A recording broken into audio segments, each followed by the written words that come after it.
Hello everyone, it is Matt here from Scoop in Response, and today we are going to be looking at another video for one of the all-time classic commanders, which is Kaalia of the Vast. She recently got a reprint in Double Masters 2, so I thought it'd be a great time to give you a bit of an overview on a middle-of-the-road strategy for this commander. So just looking at what the commander does, she is a Mardu 4-drop for a 2/2 flying. Whenever Kaalia of the Vast attacks an opponent, you may put an angel, demon, or dragon creature card from your hand onto the battlefield tapped and attacking that opponent. So really sweet combat centric commander in Mardu. There's lots of really cool things that you can be doing with angels and demons and dragons.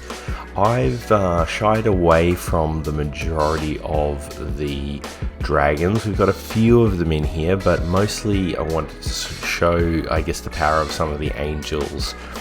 And just giving you sort of a middle-of-the-road strategy for this. There's some really good primers if you're looking to take, into EDH territory or anything like that. This is not the kind of deck we're doing. This is really just about something you can, bring to a generic table at your LGS or, just in a mid to high-powered group with your friends.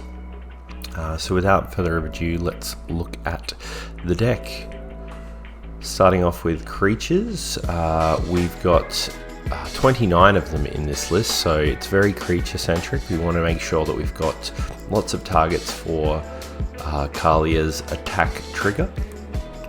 So the first, that you'll spot in the top left is the package of Giver of Runes and Mother of Runes, both really good protection pieces. So, deploying them early is a great way to make sure that we're protecting Kaalia, and our opponents will have to essentially remove these pieces before they can do anything with Kaalia. So, it's basically making sure that single target removal is, not going to affect her. Dockside Extortionist, a really great card for ramping in Mardu. Given that we don't have access to green, we want to make sure that we can, get access to our larger creatures if we aren't cheating them in, or maybe recasting our commander if they if they manage to get through the Mother of Runes and Giver of Runes. We've got a new card, Giada, Font of Hope. Flying Vigilance, each other angel you control enters the battlefield with an additional +1 counter for each angel you already control, and it's a mana dork for angels. I think this card's sweet. It's a bit odd in terms of its position. It's kind of like an elf card, but for angels, so it's really sweet in that respect. But I just think it's kind of interesting that there's this kind of card getting printed. It's very cool though. Grand Abolisher protects us on our turns, so they can't stop whatever we cheat into play. So very cool card there. Stoneforge Mystic. We do have some equipment. You can get a whole range of different pieces of equipment with Stoneforge these days, whether it's something to protect your commander, something to give it hexproof and haste, anything like that. So really great card and really good card to include for a deck like this. Isshin 2 Heavens as one. So this one's a Mardu 3/4. If a creature attacking causes a triggered ability of a permanent you control to trigger, that ability triggers an additional time. And because our commander is combat centric, it's just absolutely insane to get maybe 2 demons, 2 dragons into your onto the battlefield attacking. So very, very sweet in that regard. Kaalia Zenith Seeker, it's ETB, and it's going to let you search for a angel, demon, or dragon card from your hand, and you put it into your hand off the top of your deck. Baragoth is a demon, but also a demonic tutor on a stick, so very cool for that. White Plume Adventurer. I just think that the Adventurers are some of the best cards that have been printed into the format. It's just absolutely insane if we have access to creatures where we can protect and hold the initiative. It's absolutely insane.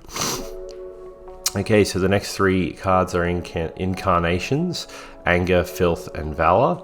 So basically what we want to do is use a card called Buried Alive to put all 3 of these cards into our graveyard, so all of our creatures have haste, swamp walk, and first strike. So we'll go into that in a little bit more detail later. You're never casting these cards. I mean, sometimes you might, but there's no real point to. You want to just put them in the bin. Archfiend of Depravity. At the beginning of each opponent's end step, that player chooses up to 2 creatures he or she controls, then sacrifices the rest. Next we have Lisa, Forgotten Angel. It's a 5-drop flying lifelink angel, 4/5. Whenever another non-token creature you control dies, return that card to its owner's hand at the beginning of the next end step. If a creature an opponent controls would die, exile it instead. So it's kind of like a bit of a hate piece, as well as you know, something that's gonna, you know, get that recursion for you. So very sweet. We've got Perforos, which is just another haste enabler, but it's also just another way to cheat out you know, your big threats that you've got in hand. So thinking about commander-centric decks, you've got a lot of situations where, you know, maybe you get particularly unlucky and they remove your commander 3 or 4 times and you've got to pay 7 or 8 or 9 mana to recast it. Perforos is a great way to kind of have the ability to still create threats with your board and with creatures, you know, when you can't necessarily access Kaalia. Terror of the Peaks, you know, a standard all-star, commander all-star, really good card. Just super strong. You know, things ETB, you deal damage equal to its power. We're doing that every turn. Really good. Aurelia the War Leader, Flying Vigilance Haste. First time it attacks each turn, you untap all creatures as an additional combat phase. So because it has haste and because we have Stoneforge Mystic, we can combo it with sort of Hearth and Home to ramp everything out of our deck, and we can take infinite combat steps because it flickers each time. So absolutely insane there. Burning Rune Demon, it enters the battlefield. You search your library for exactly 2 cards not named Burning Rune Demon that have different names. You reveal them, and an opponent chooses one of them. You put one of them in your hand and the other in your graveyard, then you shuffle your library. So really sweet way to get your big threats. Ancient Brass Dragon, it ETBs, when it does combat damage, you put any number of target creature cards with a total mana of X or less from the graveyard onto the battlefield, where X is the result of a D20 roll. So, you know, you roll a 10 and you can put 10 CMC worth of creatures onto the battlefield under your control. It's just insane. Balefire Dragon deals combat damage to a player, and it deals that much damage to each creature that player controls. So just one-sided board wipes, just absolutely mental again. We've got Gisela, Blade of Gold Knight, and it just, deals damage. If a source would deal damage to an opponent an opponent controls, the source deals double damage to that player or permanent instead. And then it prevents half of all of that for you. So just, you know, it makes everything twice as good against your opponents, half as good as you. Platinum Angel, you can't lose the game and your opponents can't win the game. Yeah, so if you make it indestructible somehow, who knows how we could do that, you can make sure that you just can't lose the game. We've got Sephara, Sky's Blade. You can pay 1 and tap 4 untapped creatures you control with flying rather than paying the spell's mana cost. Flying, lifelink, and other creatures you control with flying have indestructible. A bit of a combo right there, isn't it? We've got Sarah's Emissary, ETBs. You choose a card type. You and creatures you control have protection from the chosen card type. Very, very cool card. Achroma, flying, first strike, vigilance, trample, haste, protection from black and red, and a partridge in a pear tree. It's just absolutely sweet, big beater. Avacyn, flying, indestructible, vigilance, other permanents you control have indestructible. So you can see that there's a lot of things that we have access to already just from our creature base that is going to protect both Kaalia but also prevent board wipes from being as good. So there's really only going to be a few board wipes that can actually hurt us, and they'll be exile based or Toxic Deluge or something like that. Rounding it out, we've got Rhea Dawnbringer. At the beginning of your upkeep, you may return a target creature card from your graveyard to the battlefield. So we're just, we're recurring all of our big threats that our opponents have already dealt with. This is just sort of going to be an instant like remove or win the game from your opponent's perspective. So, yeah. And lastly, we've got Scion of Draco, which is just an absolutely great card to make all of your other creatures, more useful. So most of the time it's going to be giving, lifelink, first strike, and trample. Lifelink, first strike, and vigilance. That's pretty much it for the creature base. Let's take a look at everything else. So we'll start with the artifacts, seeing as that's the top left. We've got quite a few artifacts considering we are a very creature-heavy deck. So we've got Ramping, so Mana Crypt, Sol Ring, Arcane Signet. We've got Ruby Medallion, I think is the most important, given that we've got mostly, a collection of, red. You could make the argument that white is also good, but I would argue that the majority of the white cards, while they are the biggest and most expensive in the deck for the most part, they are also the least likely ones to cast, so we don't necessarily want to reduce the cost of them, whereas all of our lower CMC cards, typically will be red, and that's why we've chosen that one. Swiftfoot Boots, it's a great tutor target and, something that we can use to protect Kaalia, so really good. We've got Talismans, just for ramping again. Archaeomancer's Map is sweet for a bit of ramp as well, and mana fixing, so we go and get 2 basic planes, and then when our opponent plays lands, if they're ahead of us, they get to catch up, so to speak. So it's great if we're not going first and our opponents are, hitting all their land drops. Cursed Mirror, so this is a mana rock that ETBs as our biggest threat. Really sweet. It's absolutely sick in this list because you can get the combat triggers doubling up for certain things, and then it will be a mana rock later on. So it's kind of really useful in that respect. Darksteel Plate for indestructibility, Sword of Hearth and Home to combo with our Angel. Got the Book of Exalted Deeds, just another way to give us a second Platinum Angel, very cool there. And Whisper Silk Cloak, another target for Stoneforge. Equipped creature is unblockable, equipped creature has Shroud. I would say as well, it's also worth considering chucking something like a Cauldra or, something of that nature into the deck as well, because, they're super, big beaters that you can cheat in, but realistically, we've got like a decent threat density without it, so it's kind of up to you what you enjoy with that. For our enchantments, we've got Animate Dead, so reanimating. We've got Dragon Tempest. Whenever dragons ETB, it deals damage based on the number of dragons you control. Restoration of Aganjo, just a bit of mana search, and it can ramp you if you want to discard and play the land that you searched for. And then we've got Verge's Retribution, creates angels. Angels can tap to destroy creatures with less power than them, and then angels get double strike. So just a very cool value piece for that. Moving on to the instance, we've got Path to Exile, Swords to Plowshares, great removal pieces. We've got Despark, another excellent removal piece in this deck. Some protection pieces, we've got Silence, Teferi's Protection, Boros Charm, Deflecting Swat, and Flawless Maneuver. These are all, once again, about, protecting our commanders, our creatures rather, and maintaining that powerful boss state. And the last thing, we've obviously got Deadly Rollick, which is another removal piece too, so very cool there. Alright, so Planeswalkers. Alright, so Planeswalkers, we have Chandra Dress to Kill and Chandra Torch of Defiance. Both are just really solid choices for that little bit of additional ramp, but also, chip damage is super relevant, doing things for Chandra Torch of Defiance each opponent, and then up to 1 target player with Dress to Kill, so very cool there. Lastly, we've got our sorceries, so things like Prismatic Ending, just more removal, Dam, more removal again. Toxic Deluge and Vanquish the Horde are the only board wipes that we're running. Aside from Dam, I guess, can be overloaded as well, so it's like pretty useful.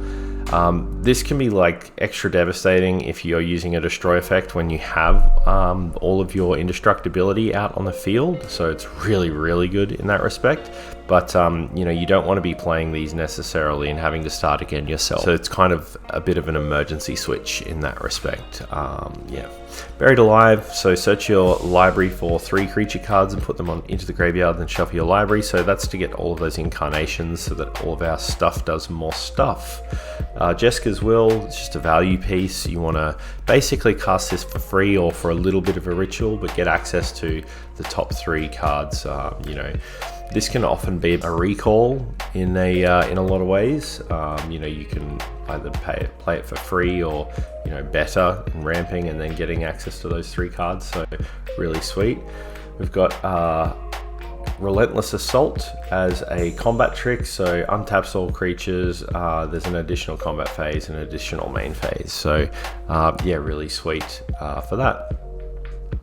So that's, I guess, all of the remaining, I guess, non-land cards in the deck. We'll have a look at the mana base. So thankfully, I think, you know, with the recent sets that have been printed, there's actually a lot of decent, I guess, utility in, I guess, non-green blue land bases now. You know, I guess there was once upon a time, you know, you needed sort of green and blue in your deck to sort of have, you know, a reasonable amount of utility to access. But now we've got, you know, we've got good man lands, we've got, you know, some utility pieces like a Ganjo and all of that, Takenuma.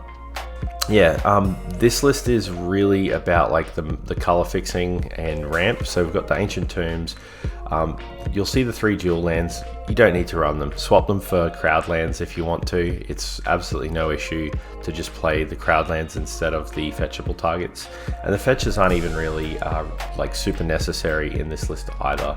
We've picked like sort of a real basic, you know, access to color mana base. It's super expensive, but you know, the deck sort of halves or less than halves in value if you factor in that, you know, the scrubland, the plateau, and the badlands make up half the cost of the deck, and then the fetch lands are probably another $200 or $300 there. So, you know, making some savings in the mana base is totally fine.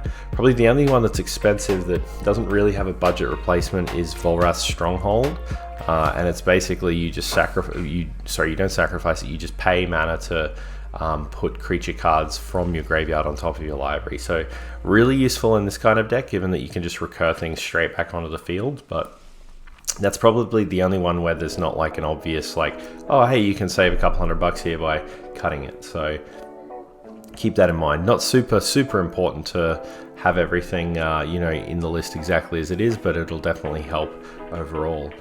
I guess a few other pieces. We've got Rogue's Passage, which is really good for, you know, getting it unblockable. So Kaalia won't get chump blocked and or get blocked by something bigger, and you know, you might not have a situation where you've got any good attacks, and this basically stops that.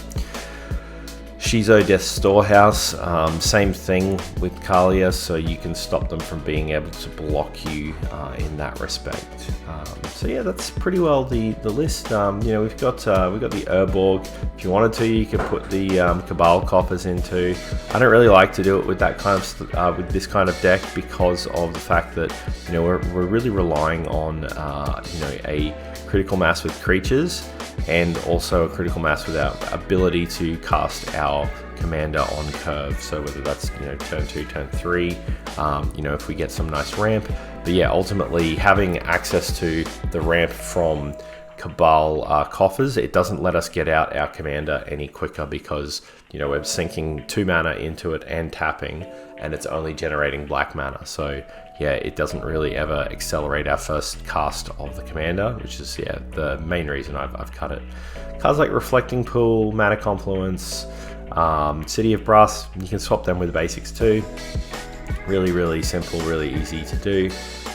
You know, you could add additional man lands as well if you wanted to. There's the Dragon one, there is the there's the Den of the Bugbears, also really cool. But just these cards, so it can be a bit clunky. You know, there's never going to be a real situation where your 3/2 is going to win you the game, you know, regularly. It's just going to be sort of like an emergency blocker or something like that. So yeah, we opted on the side of caution for that. So that's pretty much the list. I think there's a lot of room to really innovate with this commander. It's one of the most popular of all time, and it's for good reason.